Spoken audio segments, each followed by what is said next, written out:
السلام علیکم friends, mood آن میں ہے، خوش آمدید۔ ہمارے چینل کو سبسکرائب کر لیں۔ آج کی سٹوری کا آغاز کرتے ہیں۔ 2012 میں شمالی فرانس کے کچھ شہد سازوں کی پالتو مکھیوں نے اچانک سے نیلے اور سبز رنگ کا شہد بنانا شروع کر دیا۔ شہد کی یہ نیلی اور سبز رنگت واضح اور شوق تھی۔ اس سے قبل کسی نے آج تک نیلا یا ہرا شہد نہیں دیکھا تھا، اور اس واقعے نے شہد سازوں کو حیرت و تشویش میں مبتلا کر دیا۔ وہ حیران تھے کہ آخر شہد کا رنگ کیوں بدل گیا ہے۔ کیا وہ مکھیاں کسی نئی طرز کی بیماری کا شکار ہیں جس میں شہد کا رنگ بدل گیا؟ کیا ماحول میں کوئی ایسا کیمیکل یا گیس رعایت کر رہا ہے کہ جس نے شہد کی رنگت بگاڑ دی؟ کیا یہ کسی بائیولوجیکل تجربے کا نتیجہ ہے؟ اور اس سے بڑھ کر کہیں یہ شہد زہریلا تو نہیں؟ چنانچہ شہد کے سیمپلز کو ٹیسٹ کے لیے لیبارٹری میں بھجوا دیا گیا۔ لیبارٹری میں اس منفرد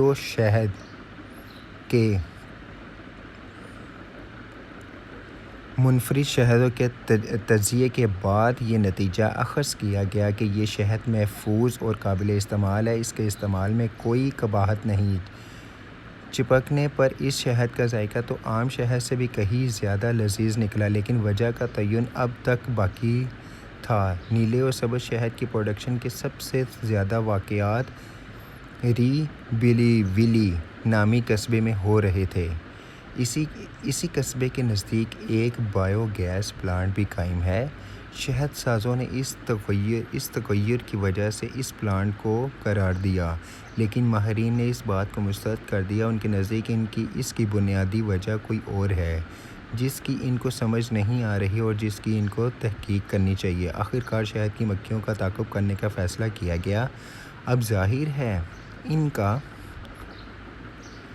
ان کا تعاقب کرنا کون سا آسان بات تھی، تاہم یہ طریقہ رنگ لایا اور کچھ دن بعد ایک ایسا انکشاف ہوا کہ جس نے شہد سازوں کو اپنا سر پیٹ لینے پر مجبور کر دیا۔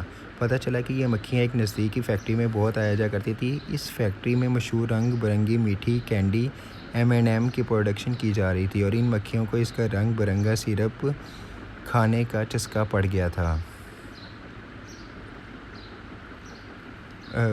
چکا تھا۔ یہ چٹوری مکھیاں اب پھولوں کا رس چوسنے یا شہد سازوں کا فراہم کردہ مخصوص شیرہ پینے کی بجائے روزانہ جا کر کینڈی سیرپ پلا کر آیا کرتی تھیں، اور اس کے اثرات براہ راست شہد کی رنگت و گاڑھے پن پہ پڑ رہے تھے۔